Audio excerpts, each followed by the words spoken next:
Salutare, salutare oameni buni și bine ați venit la un nou review aici la Cuși despre mașini. N-am mai făcut introducerea asta de foarte mult timp. Mi-am dat seama de chestia asta fix cum am spus-o.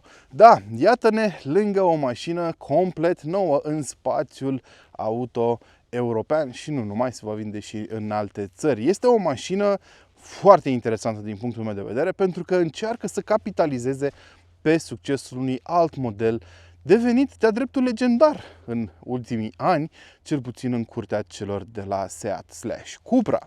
Vorbim despre noul Cupra Terramar, o mașină care își propune să preia succesul lui Formentor și să-l ducă mai departe pentru oamenii care vor o parte din caracteristicile lui Formentor, dar mai mult spațiu și mai mult confort. Din punctul meu de vedere, cel puțin din ce am observat mergând cu mașina asta câteva zile. Astăzi, bineînțeles, vom discuta tot ce trebuie să știți despre noul nume de pe piață, Terramar, tot ce mi-a plăcut, ce nu mi-a plăcut la mașina asta, cât costă, cum se compară cu rivalii și, bineînțeles, toate informațiile de care aveți nevoie să luați o decizie informată în cazul în care sunteți curioși de mașina asta. Înainte să începem însă, ca de obicei, o să am o rugăminte la voi să apăsați butonul de subscribe. Vreau și eu să creștem canalul ăsta peste 100.000 de urmăritori în primă fază și apoi să mergem spre milion. Cerul este limita, pentru că eu chiar consider că merit chestia asta. Dacă v-a plăcut clipul, dați-mi un like. Dacă nu v-a plăcut, dați-mi un dislike, dar subscribe-ul este necesar pentru că peste 67% dintre voi urmăriți clipurile mele, dar nu sunteți abonați. Rușinică!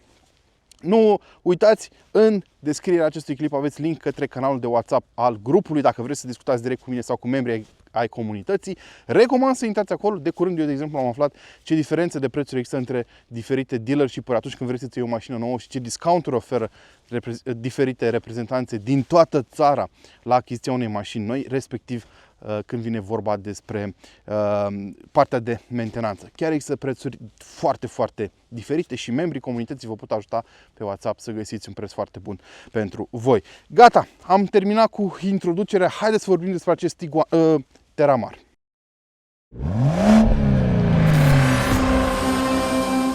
Greșeala pe care am făcut-o mai devreme n-a fost neapărat accidentală, pentru că, dacă e să fim foarte sinceri, Terramarul nu este altceva decât o altă versiune a lui Tiguan, care este o altă formă pentru Passat și pentru Golf și așa mai departe, și Formentor.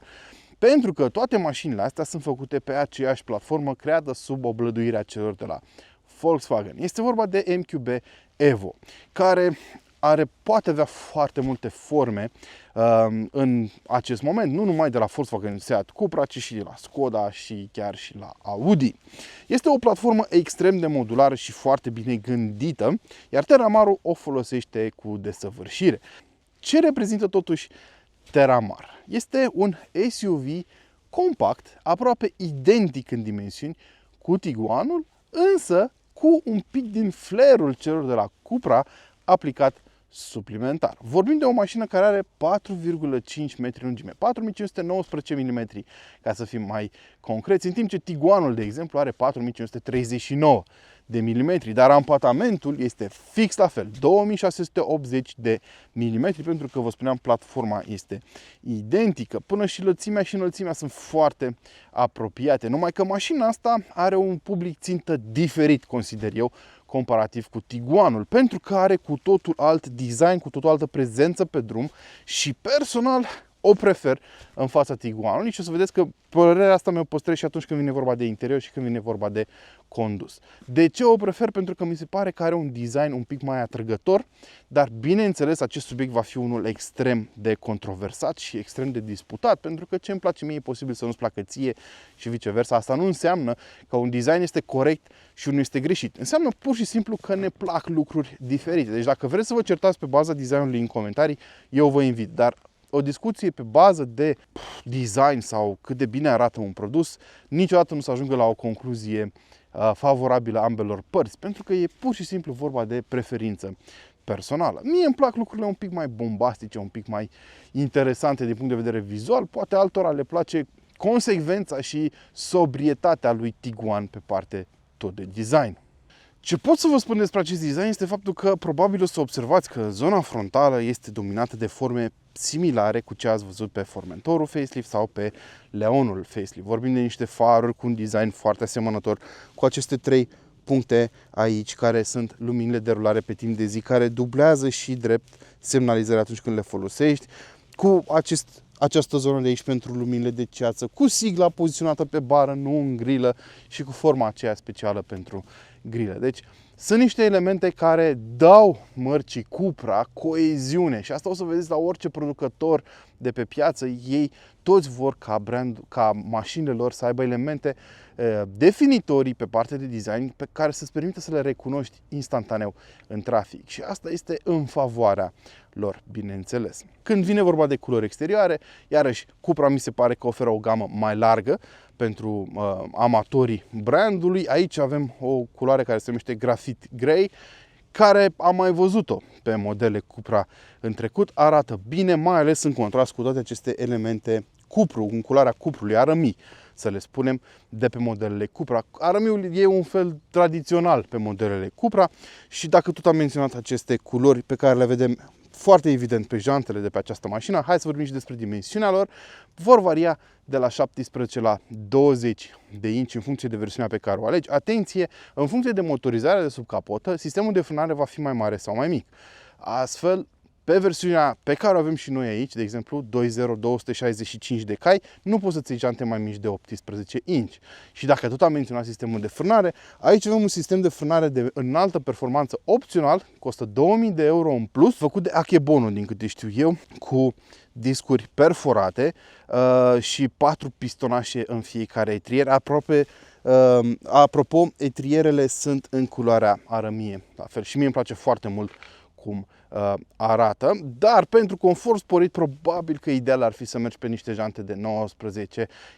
18 s-ar putea să fie un pic prea mici pentru că totuși mașina e destul de mare. Îmi place foarte mult contrastul dintre acest gri grafit și elementele negre de pe mașină, cum ar fi aceste șine pentru un portbagaj suplimentar, precum și ornamentele din jurul geamurilor. Și capacele oglinzilor mi se par un pic mari pentru dimensiunea reală a acestora. Sticla este un pic mică din punctul meu de vedere și mi-aduce foarte mult aminte forma sticlei de modelele Peugeot.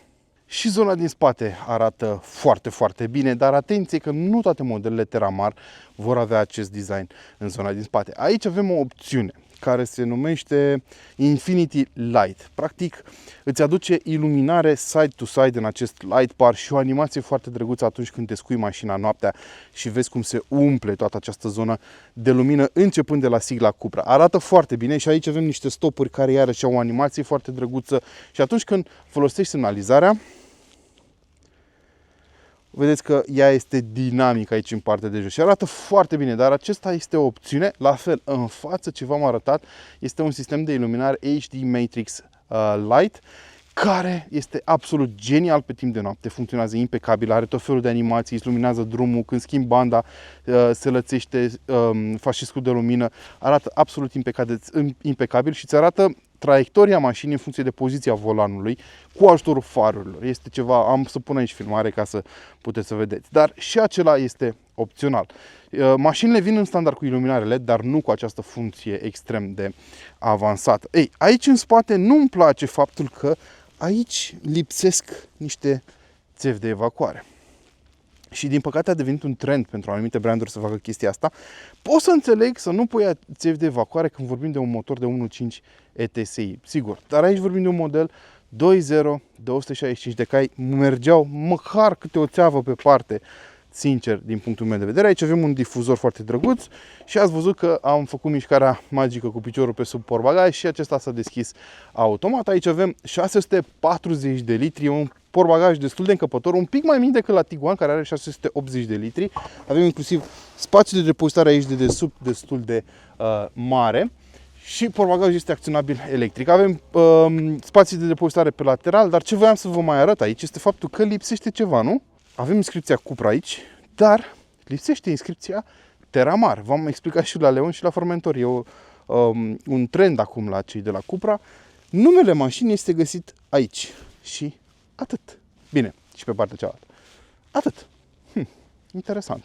Cu siguranță veți fi curioși de ce motorizări ai la dispoziție pe noul Cupra Terramar. Ei bine, aflați că pe acest model nu poți să-ți cumperi motoare diesel. Aparent nu sunt ok cu ADN-ul brandului, care se dorește a fi unul sportiv. Gama începe cu motorizări de 1,5 litri ETSI, pe care am testat-o pe Formentor cu 150 de cai. Avem versiuni apoi de 2 litri, benzină și cam atât. 1.5 TSI poate fi folosit și în versiuni plug-in hybrid, cea de top fiind VZ-ul, care are 272 de cai putere și o autonomie pur electrică cotată la 100 de km. Dar noi astăzi conducem, din punctul meu de vedere, cea mai ok opțiune pentru foarte multă lume, pentru un spectru cât mai larg, respectiv motorul de 2 litri, 265 de cai, 380 Nm, cunoscut de către cei mai avansați utilizatori ai mașinii drept EA888, generația a 4-a. Da, este faimosul sau infamosul motor EA888 de 2 litri benzină turbo al celor de la Volkswagen, care acum a ajuns la a 4-a generație și Volkswagen a tot lucrat la el să-l îmbunătățească. Nu mai putem vorbi de consum de ulei cum se întâmpla pe primele generații. Acea problemă a fost rezolvată, dar s-au făcut și alte modificări. Vorbim despre un motor cu injecție directă, distribuție pe lanț, control variabil al supapelor și cu o turbină, în acest caz de la Garrett, în caz că interesează pe cineva. Cel mai important să rețineți aici este faptul că acest motor este montat transversal. Fiind montat transversal, sistemul de tracțiune integrală nu poate fi decât unul de tip Haldex. Pentru că mașina asta vine doar cu 4Drive. 4Drive este numele comercial al celor de la Cupra pentru sistemul lor de tracțiune integrală, care nu este diferit în absolut niciun fel de 4Motion-ul pe care îl vei găsi pe Tiguan sau pe alte modele Volkswagen, de exemplu, sau sistemul 4x4 de pe multe modele Skoda.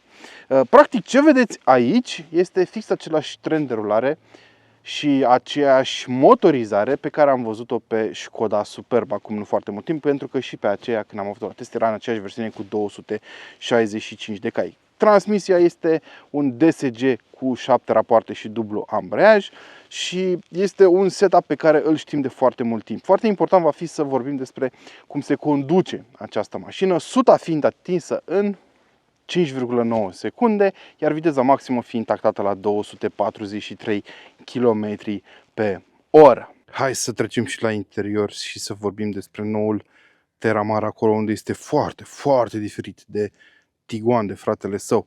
Bun, cum se prezintă materialele? Păi aici avem un plastic destul de dur la atingere. O scuză ar putea fi că provine din surse reciclate. Zona aceasta însă este făcută dintr-un material moale la atingere și îmi plac aceste perforații care ascund în spatele lor iluminare ambientală pe care o puteți vedea acolo. Arată cam fain, nu? Noaptea se vede și mai bine. Aici avem un material moale pentru cotieră, pentru pasagerii din spate, o zonă de stocare și un plastic dur în partea de jos, care din punctul meu de vedere este irelevant, oricum o să-l lovești cu picioarele. Zona de stocare aici, interesant, și cam așa arată bancheta spate, fracționabilă 40-20-40, prinderi isofix la baza fiecărui spătar lateral, foarte fain. Hai să vedem și cotiera. Simplă, nimic wow, dar materialele sunt de calitate foarte bună, chiar dacă sunt sustenabile. Da? Aici avem microfibră provenită din surse reciclate, piele sintetică, chiar se simte foarte bine asamblat acest interior. Îmi place că și preșurile sunt făcute din materiale reciclate și chiar nu văd o problemă în asta, atâta timp cât materialele arată și se simt bine și reușim să mai salvăm câteva peturi din ocean. Scaunul este reglat în poziția mea confortabilă la condus. Îmi place mult acest element de design de aici. Numai că dacă nu vei purta centura în spate, s-ar putea să te întâlnești cu el în caz de accident. Sfatul meu este să purtați centura tot timpul. Inclusiv zona aceasta din spate e făcută dintr-un material care se simte bine la atingere. 1,84, scaunul reglat în poziția mea confortabilă la condus și cam atât spațiu mai am în spate. Mi se pare ok. Hai să vedem și la cap. La cap, în cap la limită. Deci fix la limită în cap aici. Avem o scobitură aici în plafon pentru a-ți face șederea mai confortabilă în cazul în care ești înalt, pentru că aici avem și un acoperiș din sticlă panoramic, da? O trapă dublă. Ei, E un cap la limită aici, dar cred că dacă ești mai înalt s-ar putea să ai probleme. Bine, depinde și de configurația corpului tău. Iarăși ne uităm un pic la luminițele astea, arată foarte bine. Aici avem consola pentru cardanul care duce putere la roțile spate, destul de înaltă. Aici avem panou de control pentru sistemul de climatizare în 3 zone pe care le are mașina asta, guri de ventilație, 2 porturi USB Type-C și așa arată bordul lui Cupra Terramar. Arată foarte, foarte bine, foarte diferit de ce găsești pe Tiguan și alte modele de pe aceeași platformă și o să mergem în față să vorbim despre toate detaliile pe care trebuie să le știi imediat. Înainte de asta, hai să vedem cum stau materialele în zona din față. Avem un plastic mai moale, acum în partea de sus aici în față. Îmi place acest trim în culoarea arămie, foarte drăguț, și ăsta este mânerul pentru deschiderea ușii care este acționat electric, nu este o conexiune mecanică. Aici avem un material sintetic, iarăși cu perforații foarte drăguțe unde o să vedeți pe timp de noapte luminile ambientale, zona moale pentru cotieră, foarte ok, zona de control pentru butoanele de la geamuri și, bineînțeles, spațiul de depozitare acolo pentru diferite mărunțișuri. Inscripția Cupra aici pe prag, ca nu cumva să uiți în ce mașină ești, și cam așa arată scaunele de pe acest Terramar. Absolut geniale. Atenție, acestea sunt scaunele opționale, dar eu zic că merită toți banii, cu reglaje în toate direcțiile, memorie și făcute din materiale sustenabile, așa cum vă spuneam și mai devreme. Dar mi se pare că arată fix ca și cum ar fi venit de pe o navă spațială. Volanul deja e cunoscut în industrie, volanul de Cupra, cu aceste 2 butoane în partea de jos. O să vorbim imediat despre el. Mie îmi place foarte mult cum arată. Știu că sunt oameni care nu sunt fani ai zonei acestea drepte din partea de jos, dar mie îmi place. Îmi plac inserțiile arămii de pe el. De aici pornești motorul, de aici reglezi modurile de condus. Aici avem o manetă pentru ștergătoare și alte funcții ale mașinii și aici este selectorul de direcție. Instrumentarul de bord se ascunde frumușel și el în spatele volanului aici. Este un instrumentar de bord digital, care bineînțeles că poate să vă arate informațiile în mai multe moduri.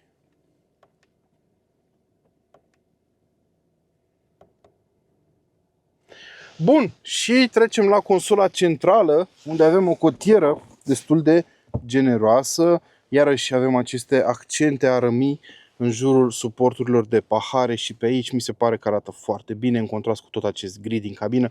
Ideea este că avem foarte multe gri, nuanțe de gri în mașina asta, dar îmi plac elementele astea care aduc o pată de culoare. Plită de încărcare wireless, 2 porturi USB Type-C aici, deci tot ce trebuie. Îmi plac mult aceste aeratoare, așa le închizi și le deschizi. Foarte drăguț și au un feeling tactil foarte ok, chiar dacă sunt făcute din plastic. Avem aeratoare și aici. Lumina ambientală, da, până la baza parbrizului v-am arătat ce funcție are acest light bar pe Formentor și pe Leon. Și acesta este sistemul de infotainment, un sistem de infotainment care folosește un ecran de 13 inch, care are o grafică diferită, dar structura meniului este la fel ca la celelalte modele de pe această platformă. Observați că aici, dacă intri în scurtături, ai acest meniu. Ai meniul pentru mașină, pentru diferitele funcții ale mașinii. Mașina țipă la mine pentru că am motorul pornit și stau pe loc. Da. Bun. De aici trebuie să intri ca să dezactivezi avertizarea la viteză. Știți deja problema. Aici ai alte setări pentru mașină, 4 rânduri de setări pentru exterior. Îmi place că se mișcă foarte fluid acest sistem nou. Da? De exemplu, meniul pentru ștergătoare este să ți le pună în poziția de service. Poți să reglezi deschiderea și închiderea mașinii și așa mai departe, la fel și la interior.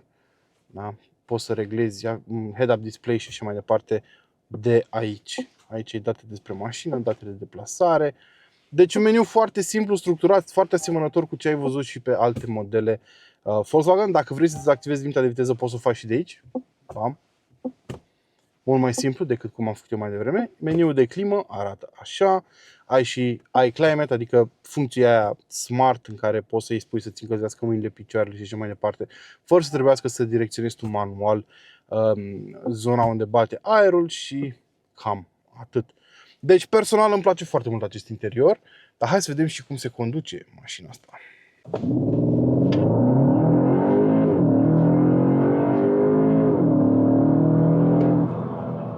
Probabil accelerația asta pe care ați văzut-o a durat undeva la 5,9 secunde. N-am făcut un launch, n-am vrut să fac asta, Dar v-am spus și mai devreme, mașina asta ar trebui să facă 100 în 5,9 secunde. Dar ce ați auzit este mai important, despre asta vroiam să vorbim.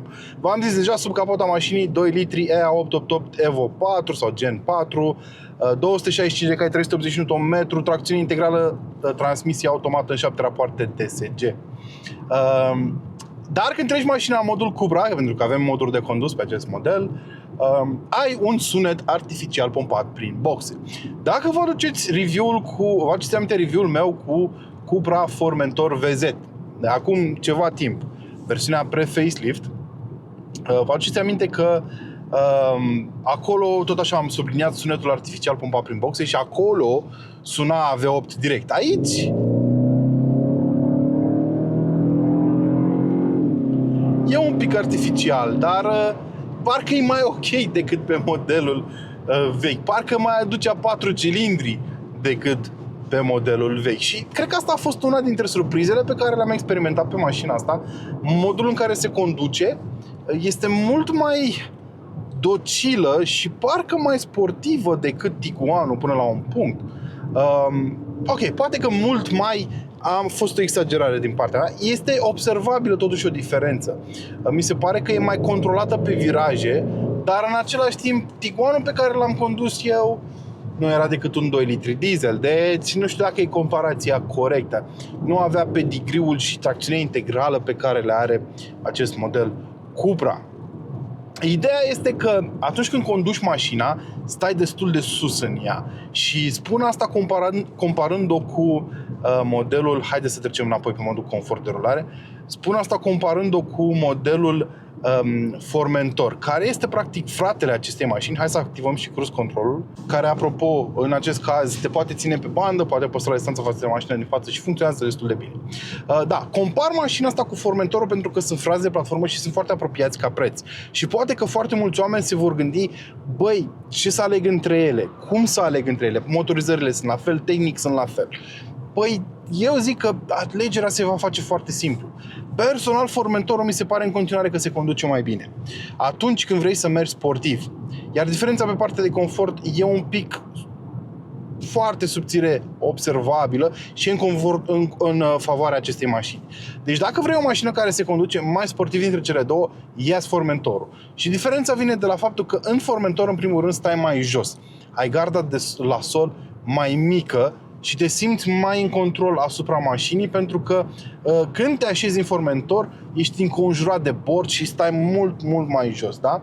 Deci, mi se pare că te simți mai aproape de centru de greutate și mașina mi se pare că se comportă un pic mai dinamic, fix din acest motiv. Dacă însă vrei ceva mai mult spațiu la interior, vrei niște geamuri ceva mai mari, cum e cazul pe Terramar, da? Vrei mai mult spațiu, vrei să stai mai sus la volan, poate că vrei tu să ai o poziție la volan care să-ți permită să vezi mai bine în față, ai vizibilitate mult mai bună în mașina asta, ai spațiu mai mult de bagaje, atunci ar trebui să-ți iei Terramarul, pentru că îți aduce toate aceste avantaje față de Formentor. Deci decizia este foarte simplă. Vrei sportivă, îți iei Formentor, vrei o mașină mai practică, îți iei Terramar. Dar poate te gândești comparativ cu Tiguanul ce să alegi. Despre asta un pic mai târziu. Acum, hai să vorbim puțin despre cum se conduce mașina asta. Băi, eu am fost surprins de cât de puțin lag are motorul ăsta turbo. Mi se pare că răspunde foarte bine la pedală, inclusiv în modul confort în care mă aflu eu acum. O să simți o anumită întârziere în răspunsul mașinii de la cutie. Dacă o lași în modul normal de rulare, cutia o să aibă un pic de întârziere. De exemplu, când apeși, stați așa, să vă și arăt, ca să nu fie discuții. Acum avem 50, da? Am pus pe pedală. A durat un pic până a retrogradat, dar nici eu n-am fost corect, pentru că am apăsat până după punctul de kickdown, da? Hai să facem un alt experiment, avem 80. Durează un pic până face retrogradare, pentru că în modul normal de rulare, confort, mașina are ca scop principal să păstreze consumul cât mai jos, nu neapărat să răspundă repede inputului tău. Dar dacă o dai pe modul sport sau pe modul Cupra, ai să observi un comportament diferit, pentru că cutia va fi modul S, modul sport și va păstra motorul în gama optimă de cuplu foarte des. Dar chiar și când nu faci asta, mie nu mi se pare că răspunsul în pedală este foarte bun. Atunci când mergi prin oraș o să observi niște lucruri foarte interesante. De exemplu, faptul că au schimbat modul în care funcționează cutia DSG. V-am spus, m-am plâns pe versiunile mai vechi de modul în care răspundea când plecai de pe loc la, nu știu, într-o intersecție sau de la stop. Avea un pic de lag. Nu mai are lagul ăsta, dar acum mi se pare un pic prea dornică să plece de pe loc. Uneori te ia prin surprindere și aici nu vorbim de un setup hibrid sau mild hybrid care să-ți dea un zvâc. Da, e un motor clasic aici, nu avem hibridizare de niciun fel. Deci asta m-a surprins un pic pe mașina asta, dar am experimentat-o și pe alte modele mai noi de la Volkswagen. Altă chestie care nu îmi place pe Terramar și pe toate mașinile pe platforma asta este cât de sensibilă e pedala de frână. Și asta se va observa în principiu în oraș. În oraș, cel puțin în București, unde e foarte aglomerat, trebuie să frânezi destul de des, da? Și trebuie să te obișnuiești foarte, foarte bine cu pedala de frână, pentru că e foarte sensibilă și trebuie să ai grijă mare cum o dozezi. În afara orașului, la viteze mai mari, nu mai e o problemă atât de mare, pentru că poți să frânezi un pic mai mult fără să ai consecințe imediate asupra confortului pasagerilor. Dar în oraș e o problemă, mi se pare un pic prea sensibilă. Servodirecția nu are feedback, n-are rost să vorbim degeaba despre chestia asta, dar și mi se pare extrem de ușoară, dar cel puțin este directă și știi tot timpul exact cum reacționează mașina, nu are niciun fel de punct mort la mijloc cum găsești pe alte modele. Îmi place și sistemul ăsta de asistență la rulare adaptiv, care nu mai este reziziv, acum e capacitiv, deci teoretic ar trebui să simtă când ai mașina pe volan și mi se pare că face asta destul de bine, spre deosebire de alte modele cum am pățit pe Kodiaq. Mi se pare că, deși e același sistem, mi se pare că aici a înțeles mult mai ușor că sunt la volan și nu m-a avertizat de sute de ori cu privire la faptul că ar trebui să pun mâna pe volan. Da?